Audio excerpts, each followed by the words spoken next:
Hello guys, welcome back to the vlog. So ಇವತ್ತಿನ ವ್ಲಾಗ್ಗೆ ನಿಮ್ಮೆಲ್ಲರಿಗೂ ವೆಲ್ಕಮ್. ಇವತ್ತು ನಾನು ನನ್ನ ತಮ್ಮನ ಮದುವೆಗೆ ಅಂತ ಹೇಳಿ ನಾವು ಶಿವಮೊಗ್ಗ ಟ್ರಾವೆಲ್ ಮಾಡ್ತಾ ಇದ್ದೀವಿ. ಸೊ ಅದರ ಒಂದು ವಿಡಿಯೋಸ್ನ ನಾನು ಇವತ್ತು ಪೋಸ್ಟ್ ಮಾಡ್ತಿದ್ದೀನಿ. ಎಲ್ಲಿ ಹೆಂಗೆ ಬಂದ್ವಿ ಮತ್ತು ಏನೆಲ್ಲ ಪರ್ಚೇಸ್ ಮಾಡಿದ್ವಿ ಅಂತ ಹೇಳಿ. ನಮ್ಮದು ಅರ್ಲಿ ಮಾರ್ನಿಂಗ್ ಏನೋ ಫ್ಲೈಟ್ ಇತ್ತು. ಸೊ ನಾವು ಮಿಡ್ ನೈಟು ಬಿಡಬೇಕಾಯ್ತು ಮನೇನ. ಮಿಡ್ ನೈಟ್ ಬಿಟ್ಟು ಟ್ಯಾಕ್ಸಿ ತೊಗೊಂಡು ಅಲ್ಲಿಂದ ಏರ್ಪೋರ್ಟಿಗೆ ಬಂದು ಬ್ಯಾಗೆಲ್ಲ ಚೆಕ್-ಇನ್ಸ್ ಮಾಡಿಬಿಟ್ಟು ಲಗೇಜ್ ಎಲ್ಲ ಹಾಕಿ ನಮ್ಮ ಸೀಟ್ನ ಹುಡುಕಿ ಚೆಕ್-ಇನ್ ಪ್ರಾಸೆಸ್ ಎಲ್ಲ ಮುಗಿಸ್ಕೊಂಡು ಫ್ಲೈಟ್ ತೊಗೊಳ್ಳೋಷ್ಟರಲ್ಲಿ ಅದು ಅರ್ಲಿ ಮಾರ್ನಿಂಗ್ ಆಗಿಬಿಟ್ಟಿತ್ತು. ಸೊ ಬೆಳಕು ಕೂಡ ಬಂದಿತ್ತು. ನಾವಿನ್ನೇನು ಮಧ್ಯಾಹ್ನದಷ್ಟರಲ್ಲಿ ರೀಚ್ ಆಗ್ತೀವಿ. ಅರ್ಲಿ ಮಾರ್ನಿಂಗ್ ಬಿಟ್ಟರೆ 2.5 hours ಏನೋ ಡಿಫ್ರೆನ್ಸ್ ಇರುತ್ತಲ್ಲ. ಸೊ ಆ ಥರ. ಸೊ ಇಲ್ಲಿ 7:30 ಇದ್ದರೆ ಅಲ್ಲಿ ಆಲ್ರೆಡಿ 9:30, 10 ಆಗಿಬಿಟ್ಟಿರುತ್ತೆ. ಸೊ ನಾವಿಲ್ಲಿ ಮಾರ್ನಿಂಗಿನೇ ಫ್ಲೈಟ್ ತೊಗೊಂಡು ಇಲ್ಲಿಂದ ಹೊರಟಿದ್ದೀವಿ. ಸೊ ನೋಡೋಣ. ಆ್ಯಂಡ್ ನಾವು ರೀಚ್ ಆಗೋಷ್ಟರಲ್ಲಿ ಆಲ್ರೆಡಿ ಇಲ್ಲಿ ಮಧ್ಯಾಹ್ನ ಆಗಿತ್ತು. ಮಧ್ಯಾಹ್ನ ನಾವಿಲ್ಲಿ ಬಂದು ರೀಚ್ ಆಗಿ ಫ್ರೆಶ್ ಅಪ್ ಆಗಿ ಆ್ಯಂಡ್ ಏರ್ಪೋರ್ಟ್ ಚೆಕ್-ಇನ್ ಎಲ್ಲ ಮುಗಿಸ್ಕೊಂಡು ಬಂದು ಸ್ವಲ್ಪ ಟೈಮ್ ರೆಸ್ಟ್ ಮಾಡಿ ಅದಾದಮೇಲೆ ಮಲ್ಲೇಶ್ವರಂ ಕಡೆ ಶಾಪಿಂಗ್ ಮಾಡೋಣ ಅಂತ ಹೇಳಿ ಹೊರಟಿದ್ವಿ. ಮದುವೆಗೆ ಒಂದಷ್ಟು ಥಿಂಗ್ಸ್ನ ಪರ್ಚೇಸ್ ಮಾಡಬೇಕಲ್ಲ. ಸೊ ಆ ಥಿಂಗ್ಸ್ನೆಲ್ಲ ಪರ್ಚೇಸ್ ಮಾಡೋಣ ಅಂತ ಹೇಳಿ ಹೊರಟಿದ್ವಿ. ನಾವು ವಿಧಾನಸೌಧದ ಮುಂದೆಯಿಂದ ಹೋಗ್ತಾ ಇದ್ವಿ. ಹಾಗೇನೆ ತುಂಬ ದಿನಗಳಾಗಿತ್ತಲ್ಲ ವಿಧಾನಸೌಧ ಎಲ್ಲ ನೋಡಿಬಿಟ್ಟು ಅದನ್ನು ಕ್ಯಾಪ್ಚರ್ ಮಾಡ್ತಿದ್ದೀನಿ. ನೋಡಿ, ತುಂಬಾ ಬ್ಯೂಟಿಫುಲ್ ಆಗಿದೆ ಅಲ್ಲ. ತುಂಬ ಜನ ನಿಂತ್ಕೊಂಡಿದ್ರು. ನಾನು ಯಾವತ್ತೂ ಇಳಿದ್ಬಿಟ್ಟು ಒಳಗಡೆ ಎಲ್ಲ ಹೋಗಿಲ್ಲ, ಆದರೆ ಹೊರಗಡೆಯಿಂದ ತುಂಬ ಸರಿ ನೋಡಿದ್ದೀನಿ. ಇನ್ನು ಮಲ್ಲೇಶ್ವರಂಗೆ ಬರ್ತಿದ್ದಂಗೆ ನಾವು ವಿದ್ಯಾರ್ಥಿ ಭವನ್ಗೆ ಹೋಗ್ಬಿಟ್ಟು ಅಲ್ಲಿ ಸಿಗೋವಂಥ ದೋಸೆ, ಇಡ್ಲಿ, ಕಾಫಿ, ಟೀ ಎಲ್ಲ ಕುಡ್ದಿದ್ದು ಆಯಿತು. ವಿದ್ಯಾರ್ಥಿ ಭವನ್ ಬಂದ್ಬಿಟ್ಟು ತುಂಬ ಓಲ್ಡ್ ಹೋಟೆಲ್ ಅಲ್ವಾ ಮಲ್ಲೇಶ್ವರಮಲ್ಲಿ. ಸೊ ಅಲ್ಲಿ ಮುಗಿಸ್ಕೊಂಡು ಹಣ್ಣು, ಒಂದು ಸ್ವಲ್ಪ ಹೂವುಗಳು, ಸಕ್ಕರೆ ಹಣ್ಣು ಬರುತ್ತಲ್ಲ ಅದು, ಸ್ಟ್ರಾಬೆರೀಸ್ ಎಲ್ಲ ರೋಡ್ ಸೈಡಲ್ಲಿ ಮಾರ್ತಾಯಿದ್ರು. ಹೋಟೆಲ್ ಮುಂದೆನೇ ಸೇಲ್ ಮಾಡ್ತಿದ್ರು. ತುಂಬಾ ಅಂದರೆ ತುಂಬ ನನಗೆ ಇಷ್ಟ ಈ ಸಕ್ಕರೆ ಹಣ್ಣು. ನಮ್ಮ ಊರಲ್ಲಿ ಲೇಕ್ ಪಕ್ಕದಲ್ಲಿ ಒಂದು ಮರ ಇತ್ತು. ಆ ಮರ ಲೇಕ್ ಒಳಗಡೆ ಬಿಟ್ಬಿಟ್ಟಿತ್ತು. ಹಂಗಾದ್ರೂ ನಾವು ಹತ್ಬಿಟ್ಟು, ಲೇಕ್ ಕಾರ್ನರಲ್ಲಿ ಮರ ಇತ್ತು, ಹತ್ಬಿಟ್ಟು ಕೀಳ್ತಿದ್ವಿ. ಬಟ್ ಇಲ್ಲಿ ಈಸಿಯಾಗಿ ಸಿಗ್ತಾ ಇದೆ ನೋಡಿ. ಆ್ಯಂಡ್ ಅದನ್ನೆಲ್ಲ ಮುಗಿಸ್ಕೊಂಡು ನಾವು ಮಧ್ಯಾಹ್ನ ಟೈಮ್ ಆಗಿದ್ರಿಂದ ಸ್ವಲ್ಪ ಹೊಟ್ಟೆ ಹಸಿವಾಗ್ತಿತ್ತು ಅಂತ ಹೇಳಿ ಅಲ್ಲೇ ಇದ್ದಂಥ ದೊಣ್ಣೆ ಬಿರಿಯಾನಿ ಶಾಪಿಗೆ ಬಂದ್ಬಿಟ್ಟು ದೊಣ್ಣೆ ಬಿರಿಯಾನಿನ ತಿಂತಾ ಇದ್ದೀವಿ. ತುಂಬಾ ಟೇಸ್ಟಿಯಾಗಿರುವಂಥ ಮಟನ್ ಬಿರಿಯಾನಿ ಜೊತೆಲಿ ಸ್ವಲ್ಪ ಕರ್ಡು, ಸಾಂಬಾರೆಲ್ಲ ಸಿಕ್ಕಿತ್ತು. ತುಂಬಾ ಚೆನ್ನಾಗಿತ್ತು. ಅದನ್ನು ಕೂಡ ತಿಂದ್ಕೊಂಡು ಈವ್ನಿಂಗ್ ಟೈಮಲ್ಲಿ ಸ್ವಲ್ಪ ಸಂತೆ ಎಲ್ಲ ಮಾಡ್ತಾರೆ ಇಲ್ಲಿ ಮಾರ್ಕೆಟು, ಅದನ್ನೆಲ್ಲ ನೋಡಿಕೊಂಡು ಹಾಗೇನೆ ಬರ್ತಿದ್ವಿ. ಪಾಪಗೆ ಸ್ವಲ್ಪ ಡೈಲಿ ಯೂಸಿನ ಬಟ್ಟೆಗಳೆಲ್ಲ ಬೇಕಾಗಿತ್ತು. ನನಗೆ ಇಲ್ಲಿ ರೋಡ್ ಸೈಡಲ್ಲಿ ಸಿಗುವಂಥ ಬಟ್ಟೆಗಳೆಲ್ಲ ತುಂಬ ಇಷ್ಟ ಆಗುತ್ತೆ. ನಾನಿಲ್ಲ ವರ್ಕ್ ಮಾಡ್ತಿದ್ನಲ್ವ ಮಲ್ಲೇಶ್ವರಮಲ್ಲಿ, ಆವಾಗ ತುಂಬ ಶಾಪಿಂಗ್ ಮಾಡ್ತಿದ್ದೆ ಇಲ್ಲಿ. ಆ ಮೆಮೊರೀಸ್ ಎಲ್ಲ ಹಂಗೆ ಇದೆ. ಸೊ ಆಮೇಲೆ ಮದುವೆಗೆ ಏನೆಲ್ಲ ಬೇಕು ಸ್ವಲ್ಪ ಅದನ್ನು ನೋಡಿಬಿಟ್ಟು ಅದನ್ನು ತೊಗೊಂಡ್ಬಿಟ್ಟು ಪರ್ಚೇಸ್ ಮಾಡ್ಕೊಳ್ತಾ ಇದ್ದೀವಿ. ಇಲ್ಲಿ ಸ್ವಲ್ಪ ಗ್ಲಾಸ್ ಥಿಂಗ್ಸು, ಮನೆಗೆ ಬೇಕಾಗಿರೋವಂಥ ಕುಂಕುಮ, ಅರಿಶಿನ ಎಲ್ಲ ಚೆನ್ನಾಗಿ ಸಿಗುತ್ತೆ, ಪ್ಯೂರಾಗಿ ಸಿಗುತ್ತೆ. ಸೊ ಅದನ್ನು ಕೂಡ ತೊಗೊಳ್ತಾ ಇದ್ವಿ. ಆ್ಯಂಡ್ ಅದನ್ನೆಲ್ಲ ಮುಗಿಸ್ಕೊಂಡು ಮನೆಗೆ ಆರ್ಡರ್ಸಲ್ಲಿ ಲೇಟ್ ನೈಟ್ ಆಗಿಬಿಟ್ಟಿತ್ತು. 9:30, 10 o'clock ಆಗಿತ್ತು. ಬಟ್ ಸ್ಟಿಲ್ ಸಿಟಿ ತುಂಬ ಬ್ಯುಸಿ ಇತ್ತು, ತುಂಬ ಟ್ರಾಫಿಕ್ ಇತ್ತು. ನೋಡಿ ಎಷ್ಟೊಂದು ಇನ್ನೂ ಜನ ಹೋಗ್ತಾನೆ ಇದ್ದಾರೆ, ಪರ್ಚೇಸ್ ಮಾಡೋರು ಮಾಡ್ತಾನೆ ಇದ್ದಾರೆ. I think Bangalore never sleeps ಅಂತ ನನಗಂತೂ ಫೀಲ್ ಆಗ್ತಿತ್ತು. ಅದನ್ನೆಲ್ಲ ಮುಗಿಸ್ಕೊಂಡು ಇನ್ನು ಅರ್ಲಿ ಮಾರ್ನಿಂಗ್ಗೆ ನಾವು ಶಿವಮೊಗ್ಗಕ್ಕೆ ಅಂತ ಹೇಳಿ ಹೊರಟ್ವಿ. ಮಾರ್ನಿಂಗ್ ಅಂದರೆ ಅರೌಂಡ್ ಒಂದು 6 o'clock ನಾವು ಫ್ರೆಶ್ ಅಪ್ ಆಗಿಬಿಟ್ಟು ಹೊರಟಿದ್ವಿ. ನಾವು ಫ್ರೈಡೇ ಹೊರಟಿದ್ವಿ. ಸ್ಯಾಟರ್ಡೆ ಮತ್ತು ಸಂಡೇ ಮ್ಯಾರೇಜ್ ಇದೆ. ಸ್ಯಾಟರ್ಡೆ ಚಪ್ಪರ ಇದೆ, ಸಂಡೇ ಮ್ಯಾರೇಜ್ ಇದೆ. ಇವತ್ತು ಹೋಗ್ಬಿಟ್ಟು ರೆಸ್ಟ್ ಮಾಡಿ ಏನೇನು ಬೇಕೋ ಅದನ್ನೆಲ್ಲದನ್ನು ಮುಗಿಸ್ಕೊಳ್ಳೋಣ. ಅದಾದಮೇಲೆ ಮ್ಯಾರೇಜ್ನ ಆರಾಮಾಗಿ ಅಟೆಂಡ್ ಮಾಡೋಣ ಅಂತ ಹೇಳಿ ಹೊರಟಿದ್ದೀವಿ. ಬೆಳಗ್ಗೆನೇ ಹೋಗ್ತಾ ಇರೋದ್ರಿಂದ ನಾವು ಅಷ್ಟೊಂದೇನು ಟ್ರಾಫಿಕ್ ಇಲ್ಲ. ನಾವು ಮಾನ್ಯತಾ ಟೆಕ್ ಪಾರ್ಕಿಂದ ಹೋಗ್ತಾ ಇದ್ದೀವಿ. ನನ್ನ ಹಸ್ಬೆಂಡ್ ಹಳೆ ಆಫೀಸ್ ಕೂಡ ಇಲ್ಲೇ ಇತ್ತು, ಅವರು ವರ್ಕ್ ಮಾಡಿದ ಆಫೀಸ್ ಕೂಡ ಇಲ್ಲೇ ಇದೆ. ಸೊ ಈ ಆಫೀಸಿಂದನೇ ನಾವು ಟ್ರಾನ್ಸ್ಫರ್ ತೊಗೊಂಡು ಹೋಗಿರೋದು. ಸೊ ಅವರು ಇಲ್ಲಿಂದಾನೇ ಹೋಗೋಣ ಅಂತೇಳಿ ಕರ್ಕೊಂಡು ಹೋಗ್ತಿದ್ದಾರೆ. ಇಲ್ಲಿ ನೋಡುವಾಗ ತುಂಬಾ ಚೇಂಜಸ್ ಮಾಡಿದ್ರು ಅಂತ ಹೇಳ್ತಾ ಇದ್ರು. ನಾವು ವರ್ಕ್ ಮಾಡುವಾಗ ಇದಿಷ್ಟೊಂದೆಲ್ಲ ಚೆನ್ನಾಗಿರ್ಲಿಲ್ಲ, ಇವಾಗ ನೋಡಿ ಎಷ್ಟು ಚೆನ್ನಾಗಿ ಮಾಡಿ ಇಟ್ಕೊಂಡಿದ್ದಾರೆ ಅಂತ ಹೇಳ್ತಾ ಇದ್ರು. ಬಟ್ ಕೆಲವೊಂದ್ಸರಿ ನಾವು ತುಂಬ ದಿನಗಳಾದ್ಮೇಲೆ ಬಂದಾಗ ಕೂಡ ನಮಗೆ ಇದೇ ಥರ ಫೀಲ್ ಆಗುತ್ತಲ್ವಾ. ಸೊ ಅದಕ್ಕೆ ನಾನು ಹಂಗೆ ಹೇಳ್ತಿದ್ದೆ, ಮೋಸ್ಟ್ಲಿ ತುಂಬ ದಿನಗಳಾದ್ಮೇಲೆ ನೋಡ್ತಿದ್ದೀವಲ್ಲ ಅದಕ್ಕೆ ಅನಿಸ್ತಾ ಇದೆ ಅಂತ ಹೇಳಿ. ಬಟ್ ಇಲ್ಲಿ ಒಳಗಡೆ ಎಲ್ಲ ರೋಡೆಲ್ಲ ತುಂಬ ಚೆನ್ನಾಗಿ ಹಾಕಿದ್ದಾರೆ. ಯಾರಾದರೂ ಮಾನ್ಯತಾದಲ್ಲಿ ವರ್ಕ್ ಮಾಡೋರಿದ್ರೆ ಹೇಳಿ ನಿಮ್ಮ ಆಫೀಸ್ ಯಾವುದು ಇಲ್ಲಿ ಅಂತ ಹೇಳಿ. ಆ್ಯಂಡ್ ಹಾಗೇನೆ ಮಾರ್ನಿಂಗ್ ಆಗಿರೋದ್ರಿಂದ ಬೇಗನೆ ಹೊರಟ್ಬಿಡೋಣ ಅಂತ ಹೊರಟಿದ್ದೀವಿ. ಟ್ರಾಫಿಕ್ ಎಲ್ಲ ಏನೂ ಇರಲಿಲ್ಲ. ಇನ್ನೂ ತಿಂಡಿ ಎಲ್ಲ ಏನೂ ತಿಂದಿಲ್ಲ, ಆನ್ ದ ವೇ ಎಲ್ಲ ತಿನ್ಕೊಳ್ಳೋಣ ಅಂತ ಹೇಳ್ಬಿಟ್ಟು ನಾವಿವತ್ತು ಟ್ರಾವೆಲ್ ಮಾಡ್ತಿರೋದು NH75 ಕುಣಿಗಲ್ ಮತ್ತು ಚಿತ್ರದುರ್ಗ ಮೇನ್ ರೋಡ್ ಬರುತ್ತಲ್ಲ ಹೈವೇ, ಅದರಿಂದ ನಾವು ಟ್ರಾವೆಲ್ ಮಾಡ್ತಿದ್ದೀವಿ.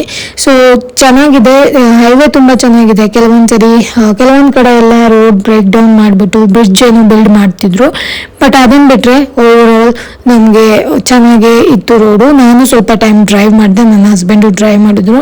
ಇನ್ನೂ ಸ್ವಲ್ಪ ಟೈಮ್ ನಿಲ್ಲಿಸ್ಬಿಟ್ಟು ತಿಂಡಿನ ತಿಂತಾ ಇದ್ದೀವಿ. ನಾವಿಲ್ಲಿ ಇಡ್ಲಿ, ವಡೆ, ಸಾಂಬಾರ್, ಟೊಮೊಟೊ ಬಾತ್ ಎಲ್ಲ ತಗೊಂಡು ತಿಂದು ಕಾರಲ್ಲೇ ಕುತ್ಕೊಂಡು ಸ್ವಲ್ಪ ಟೀ ಎಲ್ಲ ಕುಡ್ಕೊಂಡು ರಿಲ್ಯಾಕ್ಸ್ ಮಾಡಿಕೊಂಡು, ತುಂಬ ಜನ ಟ್ರಾವೆಲ್ ಮಾಡ್ತಿರೋರೆಲ್ಲ ಅಲ್ಲೇ ನಿಲ್ಲಿಸ್ಬಿಟ್ಟು ತಿಂಡಿ ಎಲ್ಲ ತಿಂತಾಯಿದ್ರು. ಇನ್ನು ಹೈವೇ ತುಂಬ ಕ್ಲಿಯರ್ ಆಗಿತ್ತು, ಏನು ಜಾಸ್ತಿ ವೆಹಿಕಲ್ಸ್ ಎಲ್ಲ ಇರಲಿಲ್ಲ. ನಾನು ಕೂಡ ಒಂದು 50 ಕಿಲೋಮೀಟರ್ಸ್ ಏನೋ ಡ್ರೈವ್ ಮಾಡಿದೆ, ಬಟ್ ನನ್ನ ಹಸ್ಬೆಂಡ್ ತುಂಬ ಸ್ಪೀಡಾಗಿ ಬರ್ತಿದ್ದಾರೆ. ನೀನು ಸೈಡಲ್ಲೇ ಹೋಗು, ಲೆಫ್ಟ್ ಸೈಡಲ್ಲೇ ಹೋಗು, ಇಂಡಿಕೇಟ್ರ್ ಆನ್ ಮಾಡ್ಕೊ, ಆ ಥರ ಎಲ್ಲ ಹೇಳಿ ತುಂಬ ಸೇಫ್ಟಿ ಪ್ರಿಕಾಷನ್ಸ್ ತೊಗೊಂಡು ಡ್ರೈವ್ ಮಾಡ್ತಾ ಇದ್ವಿ. ಬಟ್ ನನಗೆ ಹೈವೇಲಿ ಈಸಿ ಅನಿಸ್ತು ಡ್ರೈವ್ ಮಾಡೋದಕ್ಕೆ, ನನಗೆ ನಿಜವಾಗ್ಲೂ ಏನೂ ಕಷ್ಟ ಅನಿಸ್ಲಿಲ್ಲ. ಬಟ್ ಕೆಲವೊಬ್ರು ತುಂಬ ರ್ಯಾಶಾಗಿ ಡ್ರೈವ್ ಮಾಡ್ತಿದ್ರು ಅಂತ ಫೀಲ್ ಆಯಿತು ನನಗೆ. ಬಟ್ ಏನೂ ಆಗಲ್ಲ, ಅವರು ತುಂಬ ದೂರ ಹೋಗಬೇಕು ಅಂತ ಹೇಳಿ ಅಷ್ಟು ಸ್ಪೀಡಾಗಿ ಹೋಗ್ತಾರೆ ಅಂತ ಹೇಳಿ ಅನ್ನಿಸ್ತಿತ್ತು. ನಾವು ಚಿತ್ರದುರ್ಗ ಬಂದ್ಬಿಟ್ಟು ಚಿತ್ರದುರ್ಗ ಒಳಗಡೆಯಿಂದ ಶಿವಮೊಗ್ಗ ಹೋಗ್ತೀವಿ. ಚಿತ್ರದುರ್ಗಕ್ಕೆ ನಮ್ಮದು ಹೈವೇ ಕಟ್ ಆಗುತ್ತೆ. ಸೊ ಅಲ್ಲಿಂದ ನಾವು ಒಂಥರ ಶಾರ್ಟ್ಕಟ್ ರೂಟ್ ತೊಗೊಂಡು ಶಿವಮೊಗ್ಗ ಹೋಗ್ತೀವಿ. ಇಲ್ಲಿ ವಿಂಡ್ ವೀಲ್ ಅನ್ಸುತ್ತೆ, ಇದು ಎಷ್ಟೊಂದು ಹಾಕಿದ್ದಾರೆ ನೋಡಿ. ನಾವು ಯಾವಾಗಲೂ ಅಷ್ಟೇ ಇಲ್ಲಿಂದ ಹೋಗುವಾಗ ಈ ವಿಂಡ್ ವೀಲ್ನ ಕ್ಯಾಪ್ಚರ್ ಮಾಡ್ತೀನಿ. ತುಂಬ ಚೆನ್ನಾಗಿದೆ ಇದು. ತುಂಬ ಇನ್ನೂ ಕ್ಯಾಮ್ರಾಗಿಂತ ಅಲ್ಲೇ ಹತ್ತಿರದಲ್ಲಿ ನೋಡಬೇಕಲ್ಲ, ಅವಾಗ ಇನ್ನೂ ತುಂಬ ಚೆನ್ನಾಗಿ ಕಾಣಿಸುತ್ತೆ. ನನ್ನ ಪಾಪಗಂತೂ ತುಂಬ ಇಷ್ಟ ಆಯ್ತು ಇದು. ಎಲ್ಲ ಒಂದು ಸ್ವಲ್ಪ ಗುಡ್ಡದ ಮೇಲೆ ಹಾಕಿದ್ದಾರೆ. ಆ್ಯಂಡ್ ಸ್ವಲ್ಪ ಟೈಮ್ ಆದಮೇಲೆ ನಾವು ಚಿತ್ರದುರ್ಗ ಕೂಡ ಕ್ರಾಸ್ ಮಾಡಿದ್ವಿ. ಇದು ಮುಂಬೈಗೆ ಕೂಡ ಹೋಗುತ್ತೆ, ಇದು ಪೂರ್ಣ ಮುಂಬೈಗೆ ಹೋಗುತ್ತಲ್ಲ ಆ ಒಂದು ಹೈವೇ ರೋಡ್ ಇದು. ಚೆನ್ನಾಗಿತ್ತು ಹೈವೇ, ತುಂಬ ಚೆನ್ನಾಗಿ ಮೇಂಟೈನ್ ಮಾಡಿದ್ದಾರೆ. ಜಾಸ್ತಿ ಟೋಲ್ಗಳಿಲ್ಲ. ನನ್ನ ಹಸ್ಬೆಂಡ್ ಊರಿಗೆ ಹೋಗ್ಬೇಕಂದ್ರೆ ತುಂಬ ಟೋಲ್ಸ್ಗಳು ಬರ್ತವೆ, ತುಂಬ ಸರಿ ಪೇ ಮಾಡಬೇಕು ನಾವು. ಬಟ್ ನಾವು ಇಲ್ಲಿ 2-3 ಕಡೆ ಟೋಲ್ ಅಷ್ಟೇ ಪೇ ಮಾಡಿದ್ದು. ತುಂಬ ಸ್ಮೂತಾಗಿ ಈಸಿಯಾಗಿ ಹೋದ್ವಿ ಕೂಡ. ಬಿಸಿಲು ಕೂಡ ತುಂಬ ಜಾಸ್ತಿ ಇತ್ತು. ಇಲ್ಲಿ ಅರೌಂಡ್ 36-37 ಅಷ್ಟು ಹೀಟ್ ಇತ್ತು. 11:30-12 o'clock ನಮಗೆ ಹಾಟ್ ಫೀಲ್ ಆಗೋದಕ್ಕೆ ಶುರುವಾಗಿತ್ತು. ತುಂಬಾ ಜಾಸ್ತಿ ಇದನ್ನಿಸ್ತಿತ್ತು ನಮಗೆ, ಏನಪ್ಪ ಇಷ್ಟೊಂದು ಹಾಟ್ ಆಗಿದೆ, ನಾವು ನೋಡ್ರೆ ಕೂಲ್ ಆಗಿದೆ ಅಂತ ಹೇಳಿ ಬಂದ್ವಿ, ಇಷ್ಟೊಂದು ಹಾಟ್ ಆಗಿದೆ ಅಂತ ಹೇಳಿ. ನಾವು ಶಿವಮೊಗ್ಗ ಬಂದ ತಕ್ಷಣ ಮೊದಲು ಚೆಕ್ ಇನ್ ಆಗಿಬಿಟ್ಟು ಲಗೇಜ್ನೆಲ್ಲ ಹೋಟೆಲ್ಗೆ ಹಾಕ್ಬಿಟ್ಟು ಅದಾದಮೇಲೆ ಫಸ್ಟ್ ಲಂಚ್ ಮುಗಿಸ್ಕೊಳ್ಳೋಣ ಅಂತ ಹೇಳಿ ಮುಗಿಸ್ಕೊಳ್ತಾ ಇದ್ದೀವಿ. ನಾವು ಡೈರೆಕ್ಟಾಗಿ ನಮ್ಮ ಅಕ್ಕ ಅವ್ರ ಮನೆಗೆ ಹೋಗ್ಬೋದಿತ್ತು, ಬಟ್ ಅಲ್ಲಿ ರಿಲೇಟಿವ್ಸ್ ತುಂಬ ಜಾಸ್ತಿ ಇರ್ತಾರೆ, ಅವ್ರಿಗೂ ಉಳ್ಕೊಳ್ಳೋದಕ್ಕೆಲ್ಲ ಜಾಗ ಇರಲ್ಲ. ಆ್ಯಂಡ್ ಏನೇನೋ ಶಾಸ್ತ್ರಗಳೆಲ್ಲ ಇರ್ತವೆ, ನನ್ನ ಹಸ್ಬೆಂಡಿಗೆ ಕಂಫರ್ಟಬಲ್ ಕೂಡ ಅನಿಸಲ್ಲ. ಸೊ ಹಂಗಾಗಿ ನಾವು ಹೋಟೆಲಲ್ಲೇ ಸ್ಟೇ ಮಾಡಿದ್ದೀವಿ, ಈಸಿ ಆಗುತ್ತೆ ಅಂತ ಹೇಳಿ. ಇನ್ನು ಮಧ್ಯಾಹ್ನ ಬಂದ ತಕ್ಷಣ ಇಲ್ಲಿ ನಾನ್ ವೆಜ್ ಬಫೆ ಮತ್ತು ಒಂದಷ್ಟು ಸ್ಟಾರ್ಟರ್ಸು, ಕೇಕು ಎಲ್ಲ ಊಟಕ್ಕೆ ಇಟ್ಟು ಬಂದ ತಕ್ಷಣ ನಾವು ಸ್ವಲ್ಪ ಹ್ಯಾಂಡ್ ವಾಶ್ ಎಲ್ಲ ಮಾಡಿಬಿಟ್ಟು ಫಸ್ಟು ಊಟ ಮುಗಿಸ್ಕೊಂಡು ಹೋಗ್ಬಿಟ್ಟು ಸ್ನಾನ ಮಾಡೋಣ ಅಂದ್ಕೊಂಡು ಊಟನ ಮುಗಿಸ್ಕೊಳ್ತಾ ಇದ್ದೀವಿ. ಹೋಟೆಲ್ ಅಷ್ಟೊಂದೇನು ಲಂಚ್ಗೆ ರಶ್ ಇರಲಿಲ್ಲ, ಬಿಕಾಸ್ ನಾವೇ ಫಸ್ಟ್ ಹೋಗಿದ್ವಿ ಅನ್ಸುತ್ತೆ. 1-2-3 ಜನ ಅಷ್ಟೇ ಕೂತ್ಕೊಂಡಿದ್ರು. ಬಟ್ ಊಟ ಮಾತ್ರ ತುಂಬ ಚೆನ್ನಾಗಿತ್ತು. ಪಾಪು ಮತ್ತು ಹಸ್ಬೆಂಡ್ ಎಲ್ಲ ತುಂಬ ಚೆನ್ನಾಗಿ ಊಟ ಆದಮೇಲೆ ಸ್ವಲ್ಪ ಟೈಮೆಲ್ಲ ಅಲ್ಲೇ ಕೂತ್ಕೊಂಡು ರಿಲ್ಯಾಕ್ಸ್ ಮಾಡಿದ್ವಿ. ಲಗೇಜ್ ಎಲ್ಲ ಅವ್ರ ಮೇಲ್ಗಡೆ ತಗೊಂಡು ಹೋಗ್ತಾ ಇದ್ರು.